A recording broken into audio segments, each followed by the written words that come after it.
اور ہر پڑھنے والے کو مجبور کیا کرو کہ جس کا دن ہے اسی کی بات کرو. جب آپ مجبوری نہیں کریں گے تو ممبر محنت کیوں کرے گا؟ اسے جب پتا ہے کہ دن اس امام کا ہے، میں نے غدیر پڑھنی ہے، انہوں نے نعرے لگا دینے ہیں، کیوں دیکھے گا کتابیں؟ کیوں خریدے گا کتابیں؟ کیوں جاگے گا راتوں کو؟ مجھ سے 30 سال بڑے ہیں، بغیر اینک کے پڑھتے ہیں. میں 15 سال سے اینک لگا کے آدھی نگاہ ختم کر بیٹھا ہوں پڑھ کے. ہاں، تو جب آپ مطالبہ شروع کریں گے اگلے بھی چونکیں گے، یار آپ تو یہ گلے پڑھتے ہیں. ہاں تو کرنا، یہ ہماری کوئی احسان کرتے ہیں ہم؟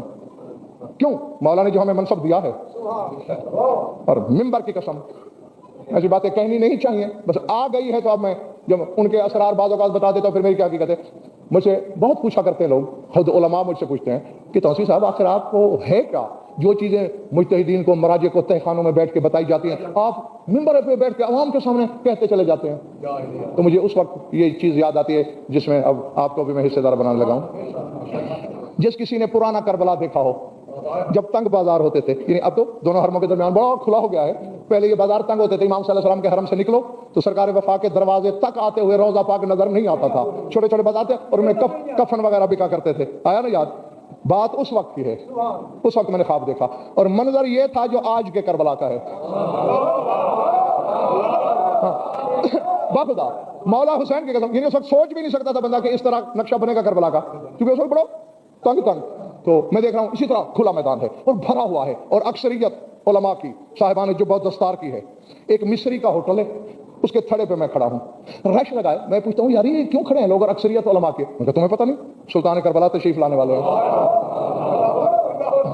خیر سرکار تشریف لائے، میں اس بی بی کا یوم ظہور ہے اور بیٹھا ممبر پہ ہوں. میں اپنے لفظوں میں اعتراف کرتا ہوں عیسیٰ بھائی کہ میرے علم میں وہ بلاغت، وہ فصاحت، وہ سلاست نہیں کہ میں بیک وقت مظلومیت اور جلال کے امتزاج کو بیان کر سکوں. ہاں یہ دونوں چیزیں بخدا نہ زبان بیان کر سکتی ہے نہ قلم. سرکار آئے اور مجھ سے کچھ قدموں کے فاصلے پہ، یعنی زیادہ سے زیادہ جیسے یہ دروازہ ہے بلکہ اس سے تھوڑا آگے سمجھ لیں، ایک ابا کباب والے کے سامنے سرکار کھڑے ہوئے بلا تشبیہ، یوں اس کی آنکھوں میں آنکھیں ڈالی.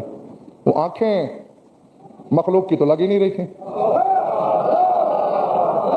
اب اللہ جانے تم کن سوچوں میں گم ہو گئے ہو. جب عین اللہ کی نظر ڈالی جائے تو پھر وہ کیسی ہوگی؟ ایسے جلال کی نظر تھی. چند لمحے دیکھا بھی ہے بلا تشبیہ. ایک ہاتھ سے ابا کا کونا ہٹایا، اس کے بغل میں کتاب تھی. وہ سرکار نے بڑے غصے سے کتاب چھینی، اسے چھین کے کہتے ہیں میں نے تمہیں یہ کتاب اس لیے دی تھی کہ تم ایسا کرو جیسے کر رہے ہو. اب اللہ جانے اس کا تو کیا حال ہوا ہوگا. میں مصری کے ہوٹل کے تھڑے پہ خواب میں بھی کہاں پر اب میری آدھی جان وہی نکل گئی. میں نے کہا کوئی پتہ نہیں مجتہد ہے، کون بڑا عالم ہے، اس کو اتنی ڈانٹ پڑ رہی ہے، میں تو ذرہ بے قدر ہوں، پتہ نہیں میرے ساتھ کیا ہوتا ہے. میں بھی یہ سوچ ہی رہا ہوں کہ سرکار کی آنکھیں میری آنکھوں میں گڑ گئیں اور اشارے سے کہا ادھر آؤ.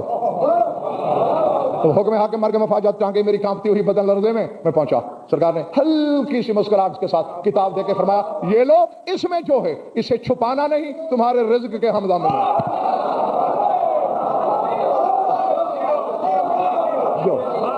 تو وہ دن ہے اور آج کا دن.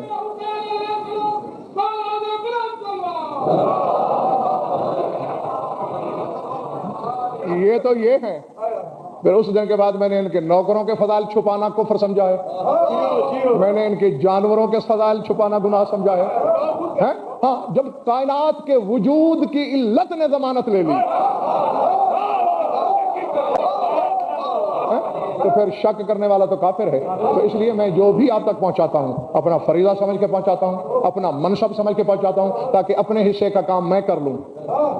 کے پاپوش علی چاٹ غضنفر ہو جائے، ورنہ رہ جائے گی بس مجمع پرانی.